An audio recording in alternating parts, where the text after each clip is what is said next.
Jesus. Nossa Senhora das Dores, rogai por nós. São João Bosco, rogai por nós. Em nome do Pai, do Filho e do Espírito Santo. Amém. Caros fiéis, hoje a liturgia desvela diante dos olhos da nossa fé que Deus é o fim de toda a criação, que o fim da criação é dar glória à Santíssima Trindade. E por isso a obra de Deus, desde a entrada do pecado no mundo, consiste em recapitular todas as coisas no amor do Pai.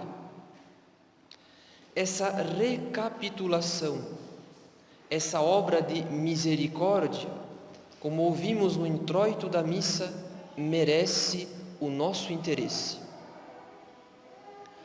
Nós sabemos, caros fiéis, que ainda no paraíso terrestre, Deus havia prometido a Adão um Redentor, de modo que todo o Antigo Testamento foi uma preparação, foi uma expectação do Redentor.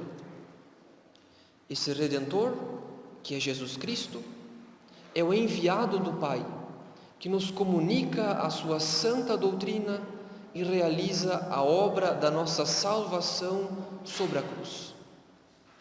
E após ter concluído a sua missão sobre a terra, o Redentor nos promete enviar o seu Espírito para permanecer conosco até o fim. Sendo assim, tanto a missão do Filho quanto a missão do Espírito Santo, caros fiéis, uma e outra consistem em conduzir-nos ao mistério da Santíssima Trindade, pois lemos no Evangelho as seguintes palavras de nosso Senhor: a vida eterna consiste em que conheçam a Ti, um só Deus verdadeiro, e a Jesus Cristo que enviaste.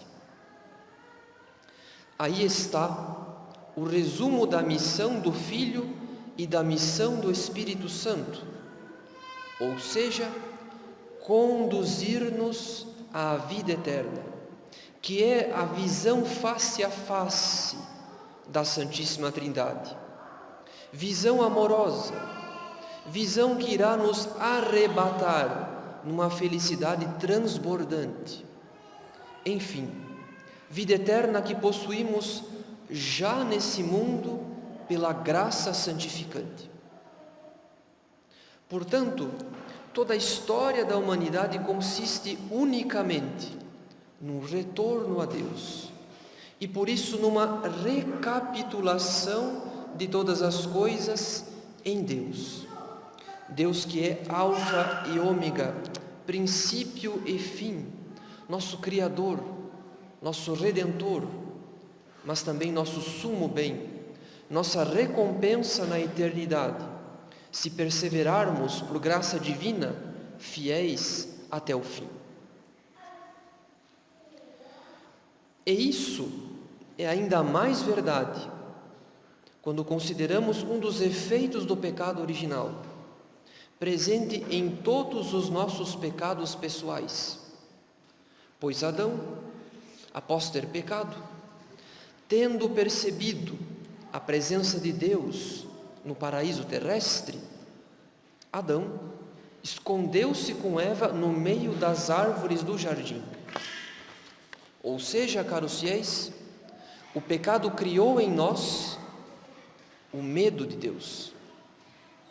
A culpa do pecado nos move a fugir de Deus, como quem foge de um terrível juiz. Por isso que após uma queda, também nós preferimos fugir de Deus. Nosso primeiro e mais natural movimento é o de fuga. Fuga da oração, fuga das práticas espirituais, seja por causa da vergonha, seja por causa do desânimo, seja por causa da tristeza. Em todo caso, após o pecado, nosso primeiro movimento é o de fuga. Isso quer dizer, caros fiéis, que o pecado obscurece a nossa inteligência com a ilusão de que não poderemos mais chamar a Deus de Pai após o pecado. Após o pecado, somos iludidos a crer que Deus é apenas o nosso juiz, e um severíssimo juiz, que será implacável em seu julgamento.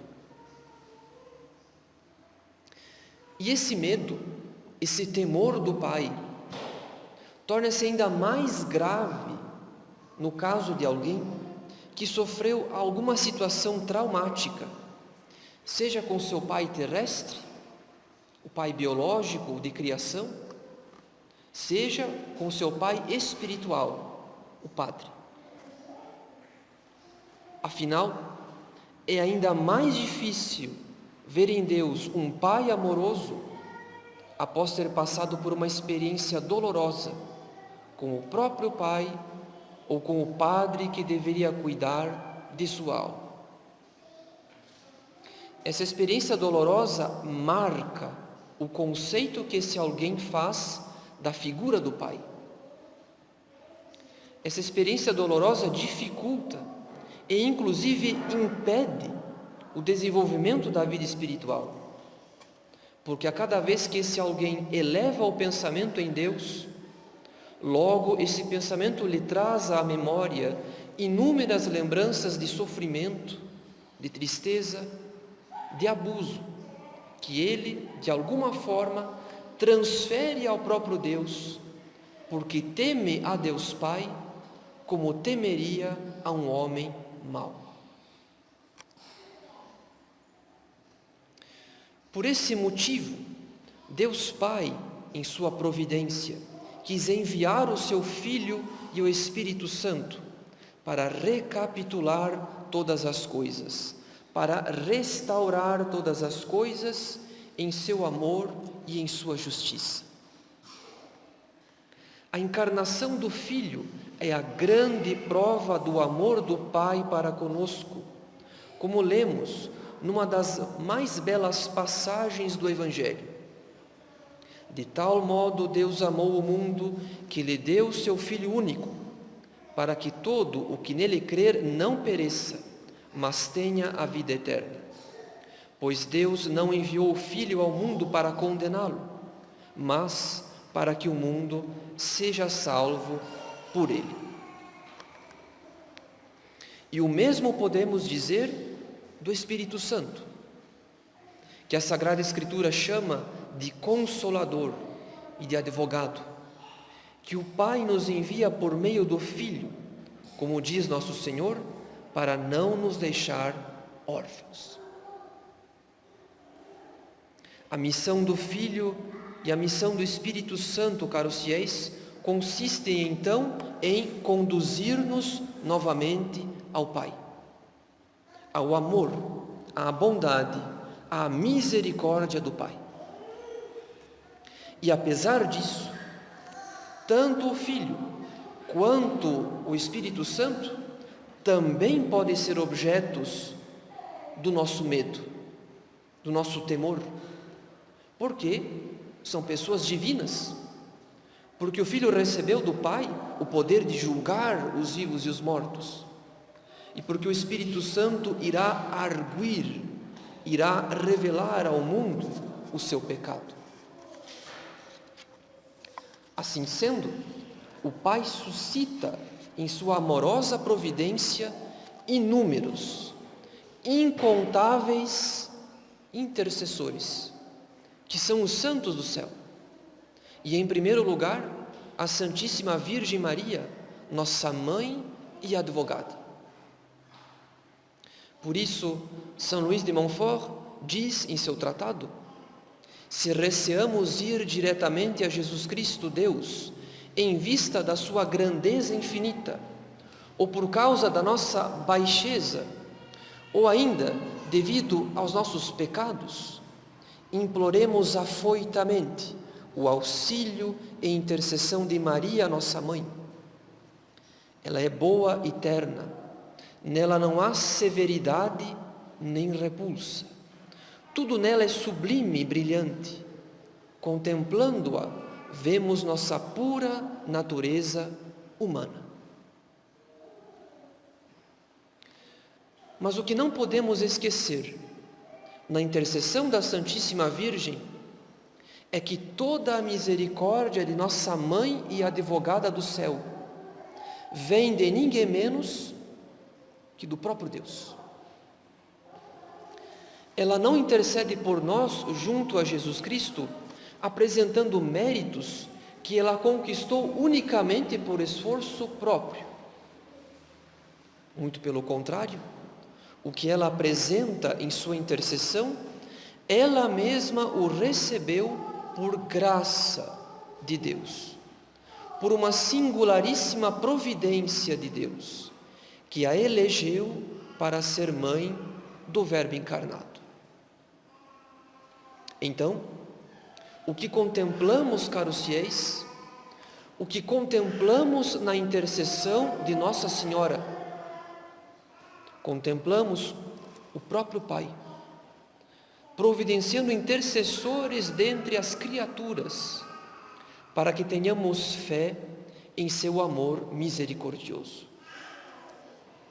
É o que ela mesma, a Virgem Maria, diz em seu cântico: porque realizou em mim maravilhas aquele que é poderoso e cujo nome é santo.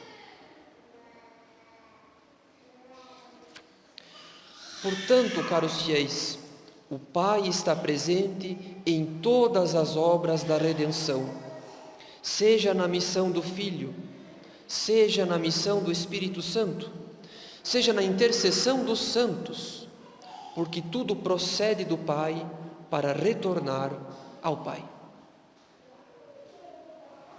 Quando nosso Senhor diz em sua oração sacerdotal: manifestei-lhes o teu nome, para que o amor com que me amaste esteja neles, e eu neles. Ele quer dizer, caros fiéis, Jesus Cristo quer dizer que a sua doutrina, ele a recebeu do Pai. A sua vida e o seu amor, ele os recebeu do Pai. E por isso, a graça que nos é comunicada por Jesus Cristo não é outra coisa senão a vida do Pai em nós. Sendo assim, uma alma que se encontra na graça de Deus pode dizer com propriedade: o Pai vive em mim. O Pai me comunica a sua verdade e o seu amor. O Pai me recebe como a um filho de adoção, adoção tão íntima que nos incorpora em Deus, que nos faz participar da própria vida da Santíssima Trindade. Então, o que é a graça que recebemos no batismo, caros fiéis? Essa graça é a vida do Pai, comunicada pelos méritos do Filho no Espírito Santo. Esse Espírito a quem atribuímos as obras de santificação e de amor. Ainda que o Pai não tenha uma missão sobre a terra, como Deus Filho e Deus Espírito Santo, a primeira pessoa divina não é um Deus distante, porque a vida que o Filho nos comunica no Espírito Santo é a vida do Pai. Porque a missão do Filho e a missão do Espírito Santo consistem em recapitular todas as coisas no amor do Pai. O Pai não é, caros fiéis, uma pessoa distante, longínqua, porque tudo o que o Filho possui, ele o recebeu desde toda a eternidade do Pai. Tudo que o Espírito Santo possui, ele recebeu desde toda a eternidade do Pai e do Filho, de modo que, se a graça nos faz participar da vida do Pai, então a graça nos faz entrar também nas operações da Santíssima Trindade. Ou seja, pela graça nós tocamos o mistério da geração eterna do Verbo e da processão eterna do Espírito Santo. Deus mora, Deus vive e Deus opera em nós pela graça. Isso significa, caros fiéis, que a nossa incorporação em Jesus Cristo, a nossa união a Jesus Cristo, consiste em receber dele a graça e o exemplo da nossa filiação. Como lemos em São Paulo, no seu amor, o Pai nos predestinou para sermos adotados como filhos seus por Jesus Cristo. Assim sendo, para que Deus nos faça participar da sua vida e das suas operações divinas, o Filho veio a esse mundo ensinar-nos e comunicar-nos o grande dom da filiação divina. Nós que éramos até então filhos da ira divina, merecedores da condenação, se não fosse a misericórdia paternal de Deus. Além disso, a santificação que o Espírito Santo opera em nós consiste justamente em produzir esse espírito filial, como também lemos em São Paulo. A prova de que sois filhos é que Deus enviou aos vossos corações o Espírito de seu Filho, que clama: Abá, Pai. O mesmo Espírito que dirigiu todas as ações do Verbo encarnado, agora dirige as ações dos filhos adotivos de Deus. Agora nos move e nos dá coragem de chamar a Deus de Pai, de reconhecer em Deus o nosso Pai. Nós que fugíamos até então de Deus, aterrorizados pela sua justiça, sem esperar dele a misericórdia. Se Deus é nosso Pai, isso quer dizer, caros fiéis, que mesmo sendo justo, Ele é nosso Pai. Mesmo sendo terrível, Ele é nosso Pai. Em seus juízos, em seus castigos, nos males que Ele nos permite sofrer, não devemos ter outro olhar. Nosso olhar de fé não deve ver outra coisa senão o Pai à nossa procura, que se obriga a usar até mesmo de remédios disciplinares, que nos mortificam e inclusive nos castigam, para que não façamos a loucura de abandonar o seu amor de Pai em troca de qualquer migalha desse mundo. Em tudo, nos males, nos sofrimentos e inclusive nos castigos, em tudo devemos reconhecer o amor do Pai, atento, preocupado, zeloso em trazer o filho de volta para casa. É por essa razão que na parábola do filho pródigo, ele não hesitou em voltar para casa quando percebeu o pecado que tinha cometido. Ele não temeu o seu pai, ele não duvidou do amor do seu pai. Ainda que tenha preferido ser tratado como um escravo na casa de seu pai, ele sabia que de todo modo seria recebido se soubesse pedir entrada novamente. E por mais firme que tenha sido a confiança do filho pródigo, o amor do pai conseguiu superá-la em grandeza. O amor do pai conseguiu superar a confiança do filho, pois o pai não o recebeu simplesmente como escravo. O pai o recebeu como filho e preparou-lhe uma grande festa como sinal de sua imensa alegria. Essa deve ser a nossa confiança, caros fiéis. confiança de que receberemos de Deus todos os auxílios necessários para a nossa conversão e santificação, não por causa de uma pretensa boa conduta nossa, que mereceria esses auxílios, mas porque Deus é bom e poderoso, e nada glorifica mais a sua onipotência, do que socorrer a nossa miséria e transformá-la em filiação. Para tanto, caros fiéis, aprendamos com nosso Senhor a recapitular a nossa vida no amor do Pai, a devolver a nossa vida que roubamos pelos nossos pecados, a devolver a nossa vida ao amor do Pai, como nosso Senhor nos ensinou no alto da cruz, quando bradou aquela sua última palavra: Pai, nas tuas mãos entrego o meu espírito.